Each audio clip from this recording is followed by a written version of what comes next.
వాలంటీర్ల వ్యవస్థపై చంద్రబాబు కక్ష కట్టారని వైసీపీ నేతలు ఆరోపించారు. వాలంటీర్ల వ్యవస్థపై కోర్టుల్లో పిటిషన్లు వేసిన సిటిజన్ ఫర్ డెమోక్రసీలో చంద్రబాబు మనుషులే ఉన్నారని వైసీపీ ప్రభుత్వ ప్రధాన కార్యదర్శి సజ్జలు అన్నారు. పేదలకు మంచి చేసే ఏ పని చంద్రబాబుకు నచ్చదన్నారు. మాజీ మంత్రి పేర్ని నాని ఓడిపోతామనే భయంతోనే టీడీపీ కుటిల రాజకీయాలు చేస్తుందని బొత్స సత్యనారాయణ ఆరోపించారు.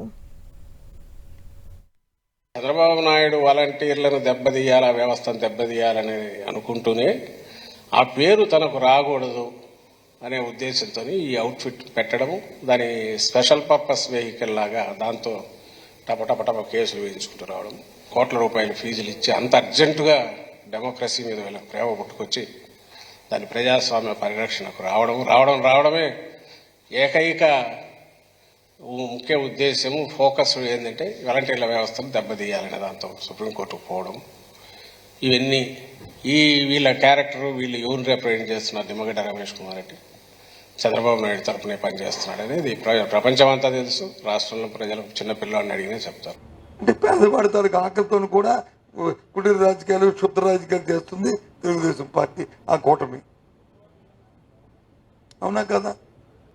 ఆ వస్తున్న ఆ పెన్షన్ 3,000 రూపాయల కోసము 1వ తారీఖు నాడు, 2వ తారీఖు నాడు, 3వ తారీఖు నాడు చూస్తున్న ఆ పేద ప్రజలకి ఏం సమాధానం చెప్తారు? రేపు ఏ రకంగా సమాధానం చెప్తారు? ధర్మం ఇది. ఢిల్లీ హైకోర్టులో, మళ్ళీ ఇక్కడ ఆంధ్రప్రదేశ్ హైకోర్టులో 3 చోట్ల పిటిషన్లు ఈ సంస్థ వేసి ఏం చెప్తుందా అంటే పెన్షన్లు ఇవ్వకూడదు జనాలకి, వాలంటీర్ల వ్యవస్థ ద్వారా పెన్షన్లు ఇవ్వకూడదు, ఇంటింటికి పెన్షన్లు ఇవ్వకూడదు. ఏం పోయే కాలమయ్యా అసలు ఇది. నిమ్మగడ్డ రమేష్ కుమార్ గారికి, భవానీ ప్రసాద్ గారికి, వీళ్ళందరూ కూడా సామాజిక స్పృహ ఒకసారి పెరిగిపోయి ఎలక్షన్ వాచ్, ఎవడే వాచి, పసుపు వాచిలా మీరు అందరూ